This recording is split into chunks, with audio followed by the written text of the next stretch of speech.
नमस्कार, स्वागत आप सभी का। मैं हूं राहुल सिंह शेखावत और आज चर्चा मोहन भागवत के बयान की। उन्होंने कार्यक्रम में कहा कि जातियां पंडितों की बनाई है, भगवान की बनाई हुई नहीं है। और इस बयान के बाद ब्राह्मण समाज में नाराजगी साफ तौर पर नजर आ रही है। अलग अलग तरीके से और अलग अलग प्लेटफॉर्म्स पर ब्राह्मण समाज अपनी नाराजगी व्यक्त कर रहा है। दिलचस्प बात यह है कि खुद मोहन भागवत ब्राह्मण समाज से हैं और साथ ही साथ जिस राष्ट्रीय स्वयंसेवक संघ के वो सुप्रीमो है, उसमें भी अगर प्रोफेसर रज्जू भैया को छोड़ दें तो बाकी सब ब्राह्मण ही काफी अभी तक होते रहे हैं। सवाल ये उठता है कि आखिर भागवत ने ये बयान किस अंदाज में या किस निहितार्थ के जरिए दिया है या किस चीज को लक्ष्य बनाते हुए दिया है। यह भी नहीं माना जा सकता कि उन्होंने कोई बयान एक अनजाने में दिया होगा। वो अलग बात है कि जब नाराजगी सामने आई, जब ब्राह्मण समाज उद्वेलित हुआ है तो एक सफाई आई है। उन्होंने कहा है कि उनका आशय पंडितों से था और पंडित का मतलब विद्वान होता है, जातिगत टिप्पणी उनकी नहीं थी। लेकिन बावजूद इसके ब्राह्मण समाज जो ब्राह्मण समाज से जुड़े हुए संगठन है वो अपनी नाराजगी व्यक्त कर रहे हैं और माफी मांगने की मांग कर रहे हैं और यहाँ तक कि एफआईआर दर्ज कराने की भी बातें चल रही हैं। मोहन भागवत जैसे एक सीजन व्यक्ति आखिर इस तरह का बयान क्यों दे रहे हैं या ऐसी बात क्यों कर रहे हैं। सफाई आ गई है, लेकिन बावजूद इसके राजनीतिक निहितार्थों पर चर्चा हो रही है। क्या यह बयान सोची समझी तरीके से दिया गया है या फिर इसके पीछे मंशा कुछ और है?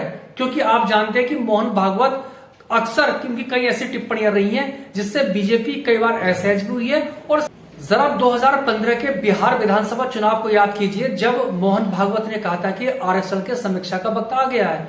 उनकी उस टिप्पणी का बीजेपी को नुकसान हुआ था और महागठबंधन की प्रचंडतम जीत हुई थी। ये बात दीगर है कि बाद में महागठबंधन टूट गया था और बीजेपी के साथ नीतीश कुमार मिल गए थे।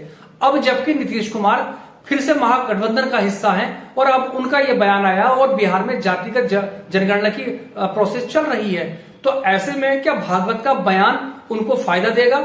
और अगर आपको याद हो तो कई बार ऐसे मौके भी आए हैं जब मोहन भागवत सरकार को बचाने के लिए भी आगे आए हैं। अगर आपको याद हो, जब कोरोना काल में तबलीगी जमात का मुद्दा गर्म था, उस वक्त मुसलमानों को निशाना बनाया गया था। जब वैश्विक स्तर पर उसकी प्रतिक्रिया हुई थी तो भागवत ने अपने कार्यकर्ताओं का प्रबोधन करते हुए कहा था कि एक पक्ष को, एक धर्म विशेष को निशाना बनाना ठीक नहीं है। मतलब यह कि मोदी सरकार को डिफेंस करने के लिए वो आगे आए थे। इस कड़ी में कोरोना काल के एक दूसरे मुद्दे का भी जिक्र करना जरूरी है। जब सेकेंड वेव में त्राहिमाम मचा हुआ था, तमाम लोगों की, हजारों लाखों लोगों की मौत हुई थी, सन्नाटा छाया हुआ था, उसके बाद मोहन भागवत का अवतरण अपने कार्यकर्ताओं के बीच में हुआ था। उनको प्रबोधन करते हुए उन्होंने कहा था कि जो लोगों का जाना दुख की बात है, लेकिन वो अब तृप्त हो गए हैं। और ये वो मौका था जब नरेंद्र मोदी सरकार पर तमाम तरह के सवाल खड़े हुए थे, क्योंकि लोग जानते हैं कि कोरोना के लॉकडाउन में लोगों ने पैदल जाते हुए हजारों या सैकड़ों मील लोगों को पैदल चलते हुए देखा, वो पिक्चरें लोगों ने देखी थी। तो ऐसे में उसके बाद मोहन भागवत नरेंद्र मोदी को बचाने के लिए अप्रत्यक्ष तौर पर सामने आए थे। मतलब हालिया उदाहरण पैगंबर पर टिप्पणी का बीजेपी के प्रवक्ताओं द्वारा, बीजेपी के नेताओं द्वारा उसकी जिसकी वैश्विक स्तर पर जो था टिप्पणी हुई थी, और उसके बाद नरेंद्र मोदी सरकार पर तमाम तरह के सवाल खड़े हुए थे और उनको सफाई देनी पड़ी थी। और यहां तक कि बीजेपी के 2 प्रवक्ताओं को निलंबित या निष्कासित किया गया था। और ऐसा पहली बार हुआ था कि धर्म से जुड़ी हुई टिप्पणियों पर बीजेपी में एक दिखाने को सही, कथित तौर पर दिखाने के लिए एक्शन लिया गया था। और उसके बाद मोहन भागवत मदरसों में, उन्होंने मदरसों का भ्रमण किया था, वहां की व्यवस्थाओं को जाना था। और यह भी आप जानते हैं कि लगातार वो इस बात को कहते रहे हैं कि हिंदू और मुस्लिम, जो हिंदुस्तान में रहने वाले मुसलमान हैं, उनका डीएनए एक है। उसके बाद बीजेपी की स्तर बात करें या बीजेपी से जुड़े हुए संगठनों की बात करें तो वो लगातार मुस्लिमों को लेकर प्रतिक्रियाएं या लगातार उनको टारगेट पे लेते रहे हैं। तो ये भी एक सवाल खड़े होते हैं कि मोहन भागवत के कहने के फिर मायने क्या हैं। बात भी गौर करनी जरूरी है कि मोहन भागवत यूं ही कुछ नहीं बोलते हैं। बहुत सीजन्ड और बहुत शांत प्रवृत्ति के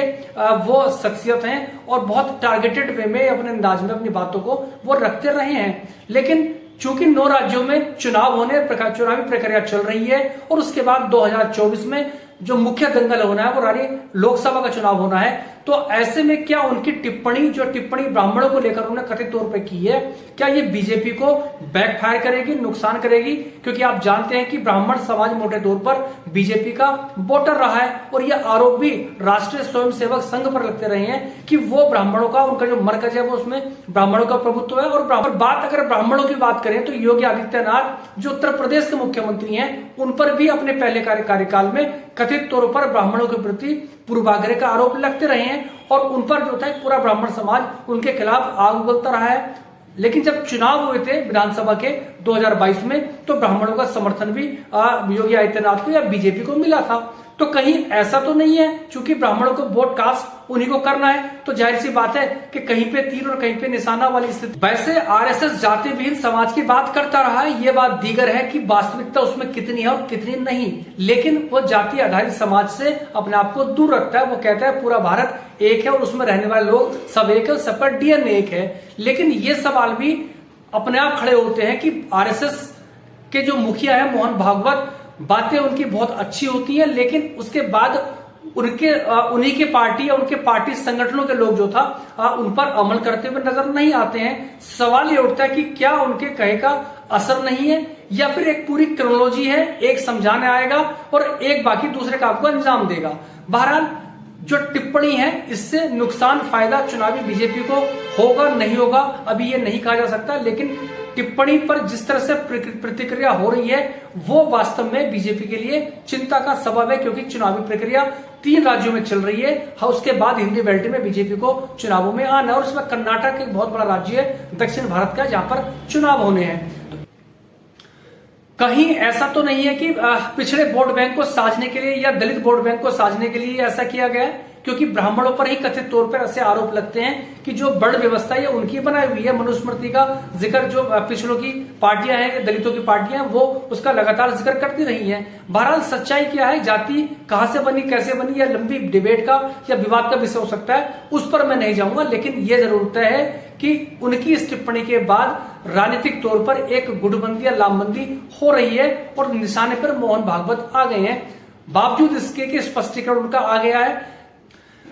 आप जानते हैं कि 2024 में मुख्य दंगल होना है और नरेंद्र मोदी सरकार की वापसी के लिए इतना आसान नहीं है, खास तौर पर जबकि भारत जोड़ो यात्रा हुई है। उसके पहले ऐसा लगता था कि एक तरफा जीत बीजेपी दर्ज कर लेगी मोदी के नेतृत्व में, लेकिन भारत जोड़ो यात्रा के बाद थोड़ा सा बदलाव आया है और तमाम जो कथित सर्वे आ रहे हैं उसमें भी इस चीज ये परिलक्षित होता नजर आ रहा है।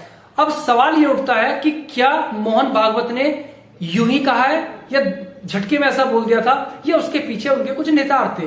क्योंकि आप जानते हैं कि 2024 के मद्देनजर पूरी जातिगत गोलबंदी करती हुई बीजेपी नजर आ रही है। चाहे वो ओबीसी हो, चाहे वो दलित हो, हर वोट बैंक पे बीजेपी अपना कब्जा या उसमें घुसपैठ करने की कोशिशें करती रही है और उसमें एक हद तक सफलता पाई भी है। अगर नहीं पाई होती तो आप जानते हैं कि 2014 और 2019 में बीजेपी को एक तरफा बहुमत नहीं मिलता, क्योंकि बीजेपी का जो परंपरागत वोट बैंक है उसके आधार पर बीजेपी पहले कई बहुमत में नहीं आ पाई थी। बहरहाल मोहन भागवत की इस टिप्पणी के बाद बीजेपी के लिए ऐसा है स्थिति जरूर है।